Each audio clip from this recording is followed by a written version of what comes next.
Hello అందరికీ welcome back to my YouTube channel. ఈరోజు మన రెసిపీ వచ్చేసి టేస్టీ ఉప్మా అండి. చాలా బాగుంటుంది. పిల్లలే కాదు పెద్దవాళ్ళు కూడా చాలా ఇష్టంగా తింటారనమాట. సో మరి టిఫిన్ సెంటర్కి వెళ్లకుండా ఈ ఉప్మాని మన ఇంట్లో ఎలా ప్రిపేర్ చేసుకోవాలో ఈజీగా చూసేద్దాము. మరెందుకు ఆలస్యం? అలాగే వీడియోని స్టార్ట్ చేసే ముందు మీ అందరికీ చిన్న రిక్వెస్ట్, వీడియోని స్కిప్ చేయకుండా ఎండ్ వరకు చూడండి. వీడియోకి ఒక చిన్న లైక్ ఇవ్వండి. ఇంకా ఇప్పటి వరకు సబ్స్క్రైబ్ చేసుకోకపోతే సబ్స్క్రైబ్ చేసుకోవచ్చు. ఇప్పుడు వీడియోని స్టార్ట్ చేద్దాం. ముందుగా స్టవ్ ఆన్ చేసుకొని స్టవ్ పైన ఒక కడాయిని పెట్టుకొని ఇందులోకి 1 కప్పు వరకు బొంబాయి రవ్వ తీసుకోవాలి. ఉప్మా రవ్వ అంటాం కదా. 1 కప్పు రవ్వ తీసుకున్నాక ఈ రవ్వని లైట్ గోల్డెన్ బ్రౌన్ కలర్ వచ్చేంత వరకు వేయించుకోవాలి. ఈ రవ్వ ఎంత వేయిస్తే మనకి టేస్ట్ అంత బాగుంటుందన్నమాట. సో ఇప్పుడు ఇలా వేయించుకున్న ఈ రవ్వని ఒక ప్లేట్లోకి తీసేసుకుందాము. ఇప్పుడు అదే కడాయిని స్టవ్ పైన క్లీన్ చేసి పెట్టుకోండి. ఇప్పుడు ఇందులోకి 2 టేబుల్ స్పూన్ వరకు ఆయిల్ని తీసుకుందాము. ఆయిల్ కొంచెం హీట్ ఎక్కాక 1 స్పూన్ ఆవాలు, 1 స్పూన్ జీలకర్ర, మినపప్పు 1 స్పూన్, శనగపప్పు 1 స్పూన్ యాడ్ చేసుకొని మొత్తం కూడా బాగా వేయించుకోండి. ఇలా వేయించుకున్నాక సన్నగా కట్ చేసి పెట్టుకున్న మీడియం సైజు ఒక ఉల్లిపాయని వేసుకొని ఫ్రై చేసుకోవాలి. 2 పచ్చిమిర్చిని తీసుకొని చిన్న ముక్కలుగా కట్ చేసేసుకొని ఫ్రై చేసుకుందాము. ఇవి బాగా ఫ్రై అవ్వద్దండి, లైట్గా ఫ్రై అయితే సరిపోతుంది.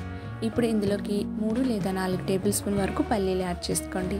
పల్లీలు మధ్యలో పంటికి తగులుతూ చాలా బాగుంటుందన్నమాట. పల్లీలు కూడా కొంచెం ఫ్రై అయిన తర్వాత ఒక చిన్న టొమాటోని చిన్న ముక్కలుగా కట్ చేసుకొని వేసుకోండి.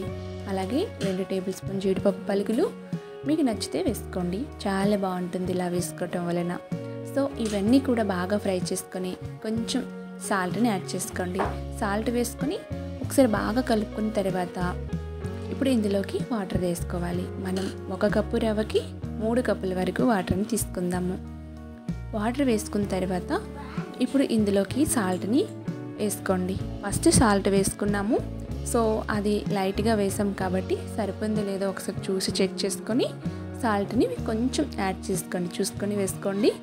ఇంకా కొంచెం కరివేపాకు ఇలా వాటర్లో వేసుకోవడం వల్ల ఫ్లేవర్ చాలా బాగుంటుంది. సో ఇలా కరివేపాకు కూడా వేసుకొని ఒకసారి బాగా మిక్స్ చేసుకున్నాక ఇప్పుడు దీనిపైన మూతను పెట్టేసుకొని వాటర్ కెరలు కాగేంత వరకు కాగించుకోవాలి. వాటర్ ఈ విధంగా కెరల కాగిన తర్వాత మనం ముందుగా వేయించి పెట్టుకున్న రవ్వ ఉంటుంది కదా, ఈ రవ్వని మనం స్టవ్ని లో ఫ్లేమ్లో పెట్టుకొని వేసుకోవాలి. స్టవ్ హై ఫ్లేమ్లో వద్దు, ఉండలు కట్టేస్తుంది అనమాట. స్టవ్ని లో ఫ్లేమ్లోకి మార్చుకొని మనం వేయించుకున్న రవ్వని వేసుకోవాలి. ఇలా రవ్వ వేసుకొని బాగా ఒకసారి మిక్స్ చేసేసుకోవాలి. అస్సలు ఉండలు కట్టుకోకుండా చాలా చక్కగా వస్తుంది. మనం తీసుకునే వాటర్కి ఇంకా మనం తీసుకునే రవ్వ క్వాంటిటీ ఎగ్జాక్ట్గా సరిపోతుందన్నమాట. ఈ విధంగా ఈ కన్సిస్టెన్సీ వస్తే సరిపోతుంది. ఇప్పుడు మూత పెట్టేసి ఒక 5 మినిట్స్ అలా ఉంచేయండి. స్టవ్ని ఆఫ్ చేసేసుకొని ఒక 5 మినిట్స్ తర్వాత ఇప్పుడు సర్వ్ చేసుకుందాము. చాలా టేస్టీగా చాలా బాగా ఉంటుంది. సో తప్పకుండా మీ అందరికీ నచ్చుతుంది. ఉప్మా తినము అనే వాళ్ళు కూడా అడిగి మరీ తింటారనమాట. పిల్లలే కాదు పెద్దవాళ్ళు కూడా సేమ్ తింటారు. సో దీంతో పాటు ఒక మంచి టేస్టీ చట్నీ, సో పల్లి చట్నీ అనమాట ఇది. మీరు ఏ చట్నీతో కూడా సర్వ్ చేసుకోవచ్చు. దీంతోపాటు ఇలా చట్నీతో సర్వ్ చేసుకున్నామంటే చాలా బాగుంటుంది. సో తప్పకుండా ఈ వీడియోని చూసి ట్రై చేయండి. ట్రై చేశాక మీ ఫీడ్బ్యాక్ని నాతో షేర్ చేసుకోవడం మర్చిపోవద్దు. అలాగే ఇప్పటి వరకు మన ఛానల్ని ఎవరైనా సబ్స్క్రైబ్ చేసుకోకపోతే సబ్స్క్రైబ్ చేసుకొని పక్కనే ఉన్న బెల్ బటన్ని క్లిక్ చేసుకోండి. Thanks friends.